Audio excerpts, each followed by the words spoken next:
भीष्म जी भगवान की स्तुति करें, हे नाथ मैं अंत काल में आपके पास खड़ा हूं। आप कितने सुंदर हैं, कितने दयालु हैं, कितने सहज हैं, कितने कृपालु हैं, कितने, क्या कहूं आपके लिए, मेरे पास कोई शब्द नहीं, किससे तुलना करूं आपकी। आपके समान इस जगत में क्या है, आपकी तुलना तो आपसे ही हो सकती है, और कोई ऐसा नहीं। मैं किससे तुलना करूं आपकी। भीष्म जी कहते हैं आप जैसा सुंदर जगत में कौन है।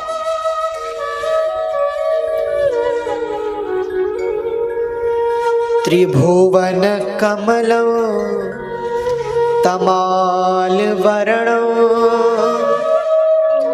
रविकर गौर वरांबरं दधाने वपुरलककुला वृताननाब्जं विजय सखेरतिरस्तु मे नवद्या विजय सखेरतिरस्तु मे नवद्या। भीष्म जी भगवान की स्तुति कर रहे हैं, प्रभु आप जैसा दयालु कौन होगा। अरे मैंने महाभारत में प्रतिज्ञा ली थी, भीष्म जी ने प्रतिज्ञा की थी। जब भगवान ने कहा कि मैं महाभारत युद्ध में हथियार नहीं उठाऊंगा तो भीष्म जी को क्रोध आ गया। अरे समझते क्या है कृष्ण अपने को, बिना हथियार उठाए ही विजय की बात करते हैं। तब तो दादा को क्रोध आ गया, प्रतिज्ञा कर ली, वासुदेव कर चक्र न धरहि तुमको मुख न दिखाऊं, लाज बहे मेरी गंगा जननी संतनु सुत न कहा। मैंने भी अगर कृष्ण के हाथ में अस्त्र नहीं उठवा दिया मैं भी गंगा और शांतनु का पुत्र नहीं, ऐसा भीष्म ने कहा। अब जब युद्ध होने लगा, युद्ध में दादा ने देखा कि कृष्ण ऐसे तो अस्त्र उठाएंगे नहीं, इसलिए ऐसा भयंकर युद्ध किया कि आज अर्जुन के रोए रोए में बाण, आज अर्जुन के रोम रोम में बाण। और दादा से तो कौन उलझ सकता है, जिनके आगे उनके गुरु परशुराम की नहीं चली, तो अर्जुन एक क्या सहस्त्र आ जाए तो नहीं टिक सकते। तो रोम रोम में बाण आज अर्जुन के। भगवान समझ गए कि भागने में भलाई है। हमारे ठाकुर जी का एक नाम है रणछोड़।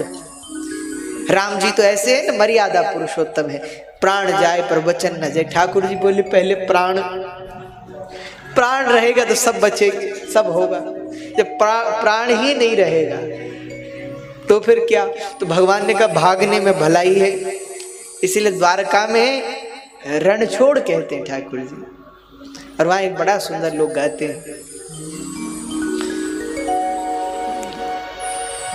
भगवान द्वारिकाधीश के भजन, तो उन भजनों में भगवान को रणछोड़ कहा जाता है। युद्ध से भाग करके आए ना द्वारका, तो आज भगवान ने कहा कि भागने में भलाई, तो तुरंत रथ को घुमाने लगे। इतने में दादा को क्रोध आया, बाण चलाया और भगवान के दोनों हाथों में लहूलुहान हो गए। अब बाण जो है हाथों के आर पार हो गए। तो अब कैसे रथ के उनको पकड़े। और दादा ने फिर बाण चला दिया, अर्जुन को मारने के लिए धनुष गिर चुका है। भगवान बोले अब तो क्रोध आ गया प्रभु को, अपने हाथों से वो बाण निकाले, रथ से कूदे और नजर भीष्म की ओर। पहली बार हाथ में मिट्टी आई, दूसरी बार मिट्टी आई, तीसरी बार भगवान के हाथ में श्रीहस्त में तुरंत एक टूटे हुए रथ का रथ चक्र आ गया और भगवान रथांग पाणे होकर के भीष्म को मारने के लिए दौड़े। कहते हैं जब भगवान दौड़े तो सारी पृथ्वी कांपने लगी। अब जब पृथ्वी कांपने लगी तो तत्काल भगवान का उत्तरीय धरती पर गिरा। पृथ्वी तो भगवान से कह रही थी प्रभु आपने कहा हथियार नहीं उठाएंगे, आप सत्य व्रतम सत्य परम त्रिसत्यम सत्यवादी हैं, आप हथियार मत उठाइए। तो भगवान का जो उत्तरीय गिरा, गतः उत्तरीय, भागवत जी कह रही है, उस उत्तरीय ने पृथ्वी को समझाया, अरे पृथ्वी अपना मान टले टल जाए पर भक्त का मान न टलते देखा। भक्त के मान को बचाने के लिए ठाकुर जी कर रहे हैं। भीष्म की प्रतिज्ञा है ना, तो उसकी प्रतिज्ञा को पूरा करने के लिए प्रभु कर रहे हैं। रथ चक्र लेकर दौड़े प्रभु। भीष्म तो हाथ जोड़कर खड़े हो गए, शस्त्र रख दिए। प्रभु के हाथ से मौत मिले तो क्या भाग्य, कितना सुंदर भाग्य। हंसने लगे। ठाकुर जी ने कहा क्यों हंस रहे हो? भीष्म बोले प्रभु आप कहो मैं शस्त्र बिन भूमि हरहूं सब भार। आप कहो मैं शस्त्र बिन भूमि हरहूं सब भार, और हमको क्षत्रिय ना गिने बोलहु बचन। आप कहो मैं शस्त्र बिन भूमि हरहूं सब भार। आप कहते थे बिना हथियार उठाए भूमि का भार हर लूंगा। रे हमको क्षत्रिय ना गिने। आपने सोचा नहीं कि यहाँ भीष्म जैसे लोग भी हैं अभी। तो भगवान ने सुना। अब तो भगवान ने भी वो रथ का पहिया फेंका।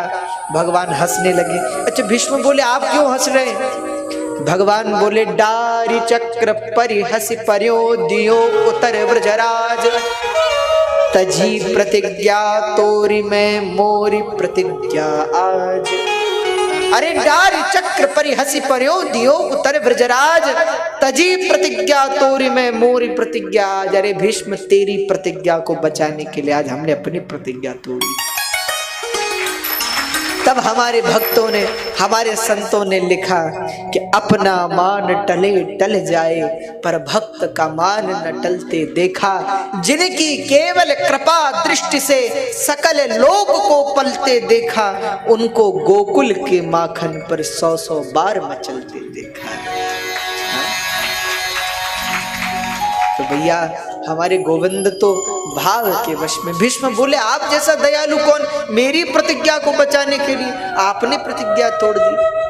आज अंत काल में भगवान को नमस्कार किया और नमस्कार के साथ भीष्म जी ने प्राणों का परित्याग किया। भीष्म जी के शरीर से ज्योति प्रकट हुई और भीष्म वह ज्योति भगवान में समा गई। ऐसी कथा है।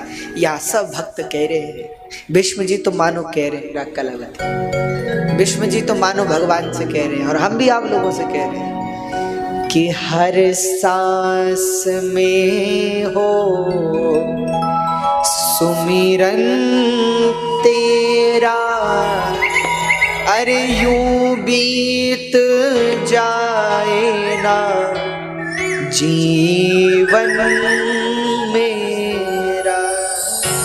कौन कौन चाहते कि हमारा जीवन जो है भगवान के नाम में गुजरे? हाथ उठाओ जरा। सब लोग चाहते हैं। तो आइए सब लोग कहेंगे।